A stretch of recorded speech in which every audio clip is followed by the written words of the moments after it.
dibahas di dalam Semnasnya ini Mbak? Dalam seminarnya misalnya. Oke, Semnasnya yang pertama itu kita ada acara yang bisa diikuti oleh semua, yang tadi saya sudah jelaskan ya, bagi untuk umum boleh datang untuk mendengarkan presentasi dari keynote speaker, dari pembicara utama. Temanya tentu saja tentang komunikasi digital, terkait bagaimana tantangan komunikasi saat ini di era pandemi, kemudian apa saja potensi yang bisa diberikan terkait komunikasi digital. Nah, itu kita ada di tanggal 26 April. Nah, kemudian selain itu teman-teman Semnas semuanya bisa mendengarkan hasil-hasil dan temuan-temuan atau gagasan-gagasan dari peserta Call for Paper gitu. Jadi kalau pengen lihat apa saja sih tema-tema penelitian yang lagi banyak dibahas oleh teman-teman yang lainnya gitu kan, terkait COVID-19, terkait komunikasi digital kreatif. Nah, boleh juga datang ke seminar nasional ini gitu. Tapi itu kan yang untuk seminarnya itu bebas, semua orang bisa ikut ya, benar-benar semua orang yang memang dia tertarik. Kalau mekanismenya itu sendiri gimana? Apakah kalau mau itu harus daftar scan QR code dulu atau Google Form dulu atau gimana? Atau mungkin harus DP dulu kita reservasi. Nah, kebetulan syaratnya mudah. Kalau mau detailnya teman-teman bisa follow akun Instagram kita @semnas Stikominter Studi gitu ya, atau ikut YouTube kita ada Semnas Stikominter Studi juga. Jadi di situ full kita kasih informasi mulai dari pendaftarannya seperti apa, syarat-syaratnya bagaimana gitu kan. Baik teman-teman yang berminat hanya ikut, saya mau ikut sebagai peserta seminarnya saja, atau saya punya artikel atau punya temuan yang saya mau publish, mau seminarkan gitu kan, boleh aja. Jadi semua detail bisa diakses sama teman-teman, dan untuk biayanya tentu untuk Call for Paper ada biaya registrasinya. Tapi kalau untuk seminarnya sih for free untuk siapapun yang pengen join di acara seminar nasional kita selenggarakan secara online, bisa diakses di beberapa platform yang teman-teman juga bisa cek lagi di Instagram kita. Catat guys, for free untuk jadi peserta seminar. Betul. Kan lumayan walaupun gratis ilmunya itu guys. Itulah yang dicari. Bukan dapat sertifikat nggak Mbak? Dapat dong. Ilmunya dapat, sertifikatnya dapat. Ilmunya dapat, sertifikatnya dapat. Publish di LinkedIn. Betul. Publish pun dapat. Gitu. Oh iya, iya dong. Jadi sebenarnya Semnas itu selain kita bisa menjelaskan hasil temuan kita buat teman-teman yang ikut Call for Paper, juga punya tempat untuk publish artikel ilmiahnya. Gitu. Berarti nanti di Semnas sendiri dijelaskan mengenai si ilmiahnya mereka itu.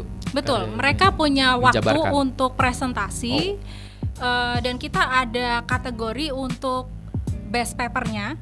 Dan untuk beberapa artikel yang join di seminar nasional nanti, tentunya kita sudah provide supaya mereka bisa publish. Jadi kita bantu gitu ya bagi penulis-penulis artikel ini nanti untuk publish di artikel-artikel yang terakreditasi gitu ya. Kemudian ke proceeding yang ber-ISSN gitu. Jadi semuanya tuh harus terekognisi, artinya harus diakui gitu ya. Kalau cuman publish tapi nggak diakui kan sayang juga gitu kan. Tapi nanti kita sudah kerjasama dengan beberapa publisher gitu supaya semua artikel yang nantinya publish dan dipresentasikan di seminar nasional itu juga bisa kita distribusikan ke beberapa jurnal-jurnal yang membutuhkan artikel. Kira-kira begitu. Jadi maksudnya ini yang ingin berpartisipasi dalam Call for Paper. Ini mereka bisa berpartisipasi asalkan artikel mereka sudah dipublish atau belum dipublish pun bisa berpartisipasi nih, Mbak.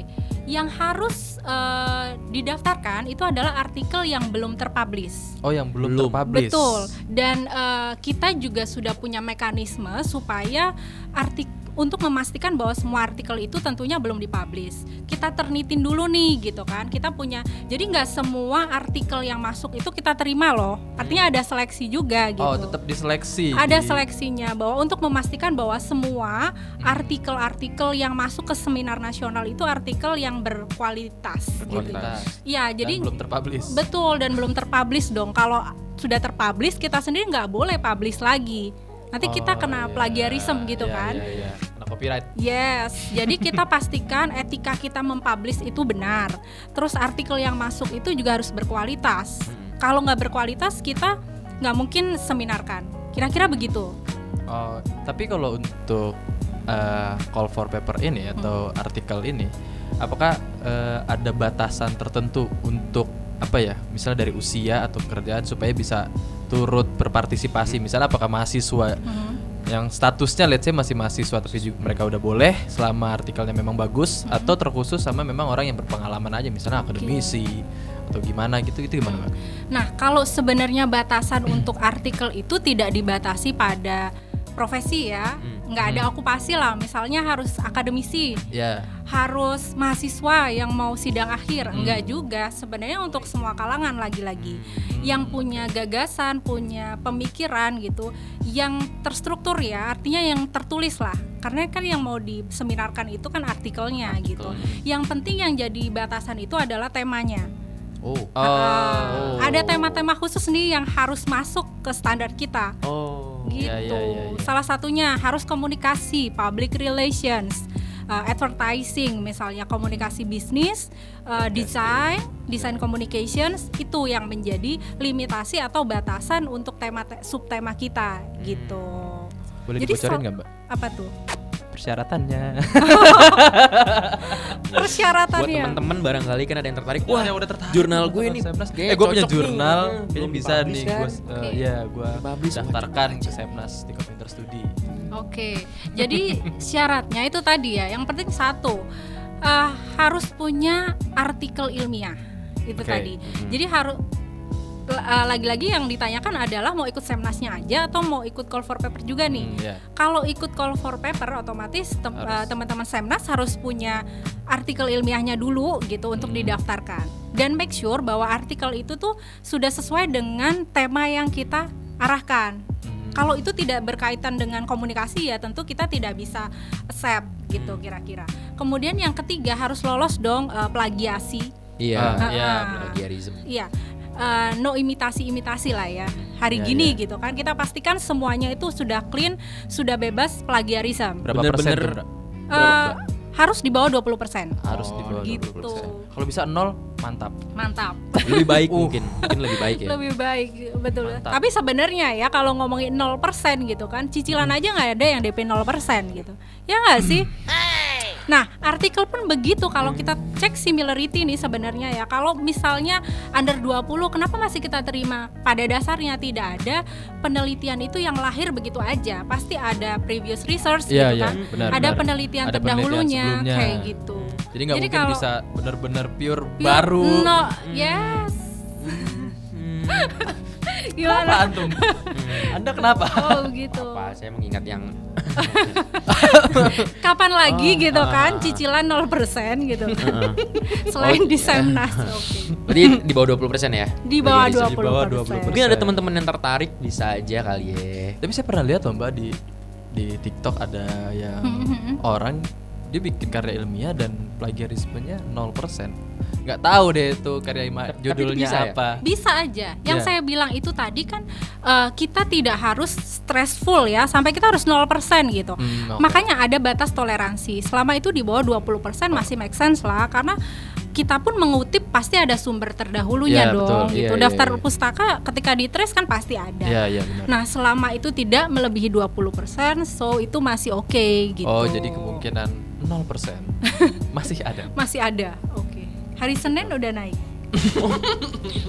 Jadi ada ya boleh boxnya. Suka. Enak gini kan podcast. Bisa cair gitu kan. Ayan loh, guys. Boleh nih. Kapan lagi ikut seminar sekaligus bimbingan. Jatuhnya itu bisa bimbingan loh, termasuk loh karena membahas karya ilmiah. Oh iya, benar. Betul kan? Bimbingan kan? Iya.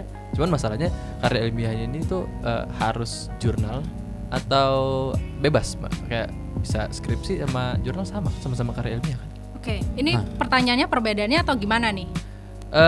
Kalau dari persyaratan yang Semnas ini. Nah, kalau syarat untuk Semnas sebenarnya formatnya harus artikel.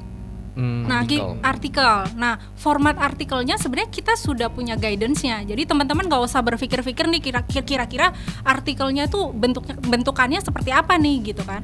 Nah, kita tuh sebenarnya sudah detail menjelaskan ke teman-teman Semnas kalau ingin bergabung itu sudah kita kasih guideline mulai dari temanya apa. Kemudian mulai dari template-nya akan seperti apa. Do and don'ts-nya itu juga in detail kita sudah berikan gitu. Jadi intinya kita tuh tidak ingin memperumit lah kondisi saat. Yang penting artikel lah. Artikel gitu. Ya.